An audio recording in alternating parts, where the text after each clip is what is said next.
Attention passionate Cleveland, BROWNS. Latest news, something big is happening in the AFC North and it could change the game. We're talking about a direct impact on Cleveland Browns' path to another Super Bowl run, a power shift that could leave a division rival stumbling for years. We're bringing this to you firsthand. But before that, if you're a true Cleveland Browns fan, subscribe to the channel to strengthen this passion even more. Show that you're also part of this family. Let's help each other reach 1,000 subscribers. Share with your FRINDS and Cleveland, BROWNS. Let's get to the news now, guys. It's hard to ignore the recent developments around the Cleveland Browns, especially when it comes to their offense and how it's been struggling lately. If you've been following the team closely, you know that the Browns have always prided themselves on a solid, balanced attack. But the last few weeks have raised some serious questions. One of the biggest talking points right now is the performance of their star wide receiver, Jerry Jeudy. Coming into this season after signing with Cleveland, Jeudy was expected to be a key piece of this offense, especially given his Pro Bowl credentials from the previous year. But it's been a different story in 2023. Imagine this. In their most recent game against the New England Patriots, Jeudy, who was targeted twice, didn't register a single catch. That's right, 0 catches. And this was not just a fluke. It's actually the first time since joining the Browns that Jeudy failed to make a reception. It's a pretty striking stat, especially considering that the Browns have been trying to get him more involved, emphasizing the importance of utilizing his skills. But what's really telling is that Jeudy left the game without talking to reporters afterward, which often signals frustration or disappointment. And honestly, it's understandable. After all, Jeudy was coming off a stellar season, a Pro Bowl year where he caught 90 passes for over 200 yards and scored 4 touchdowns. Those are elite numbers, and to see him struggle so much in Cleveland is concerning for fans who know his potential. So why has Jeudy been so quiet? Well, part of it comes down to the quarterback situation. Dillon Gabriel, who's been trying to find his rhythm, has completed 21 passes in that game, but only 2 of those went to wide receivers. The rest were short passes to tight ends and running backs. That's not the kind of distribution you want from a passing attack, especially when your star receiver isn't getting the ball. Gabriel's been working hard, no doubt, and Jeudy himself has expressed optimism about his quarterback's progress. He's mentioned that Gabriel is gaining confidence, understanding the speed of the game better, and recognizing coverages more clearly each week. That's promising, but the reality is that the chemistry between the two, which is so vital for success, still has a lot of room to grow. Let's not forget, this isn't just about one game or one receiver. The Browns' offense as a whole has been inconsistent, and that has led to some serious concerns about their ability to contend in the AFC North and beyond. The coaching staff, especially head coach Kevin Stefanski, has been vocal about the need to improve the offensive output.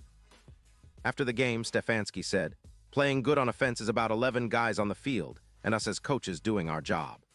It's a reminder that football is a team sport, and everyone, from the offensive line to the play caller, needs to be on the same page. But here, that's where things get really interesting. Rumors are swirling around about Jerry Jeudy potentially being traded before the deadline. According to Kalshi Sports, Jeudy is the 3rd most likely receiver to be dealt, with an 18% chance. It's not surprising considering his current lack of production, and the fact that the Browns are still trying to figure things out on offense.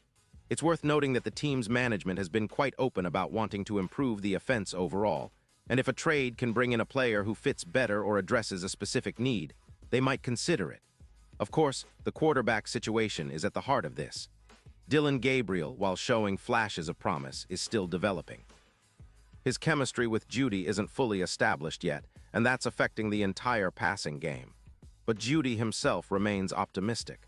Before Week 8, he said, "Every game he's just gaining confidence, understanding the speed of the game, knowing where to go with the ball, and recognizing coverages.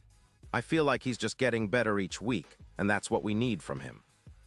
That's a positive sign, and Browns fans should hope that the ongoing chemistry development continues to improve, especially as they look toward the second half of the season. Now, looking ahead, the Browns are expecting a boost after their bye week. One of the most promising pieces returning is Cedric Tillman. Remember, Tillman was expected to be the number 2 receiver for Cleveland at the start of the season, but he's been sidelined since Week 4 with a hamstring injury. His return could be just what the offense needs to add some depth and explosiveness. Stefanski was asked if Tillman would be back for Week 10 against the Jets, and he simply said, "I do. which is a good sign. Tillman, a third-round pick last year, showed flashes of being a reliable target, catching 29 passes for 339 yards and 3 touchdowns over 11 games last season. His 2 touchdowns earlier this year are still tied for the team lead, so having him back will definitely bolster the receiving core. And speaking of the receivers, it's worth mentioning that Isaiah Bond, an undrafted rookie, has been stepping up. He's currently second in receptions among Browns wideouts with 11 catches for 123 yards. That's impressive considering his rookie status and the fact that the team is still trying to find consistency at that position. Meanwhile, Jeudy remains the main target, although his numbers have dipped significantly compared to last year. His current stats, 22 catches for just 257 yards, are a far cry from his career-high season, and he's yet to find the end zone. That's a telling sign of how the offense has been stalling, and it's putting pressure on everyone to figure out how to get him more involved. In the broader picture, this situation reflects some of the ongoing challenges the Browns face this season. The offense has been inconsistent, and part of that stems from not only the quarterback play, but also the overall execution and play calling. Stefanski has emphasized that it's an entire team effort to improve, and that includes getting the best out of each player, especially a talent like Jeudy who can change the game with a single play. The coaching staff knows they need to do better and are likely working behind the scenes to make adjustments that can help spark this offense. As Browns fans, we're all hoping that after the bye week, the team comes out stronger, more cohesive, and ready to make a push in the second half of the season. The return of Cedric Tillman could be a catalyst, providing that extra spark on offense, especially if they can get Jeudy more involved and develop a stronger chemistry with Gabriel.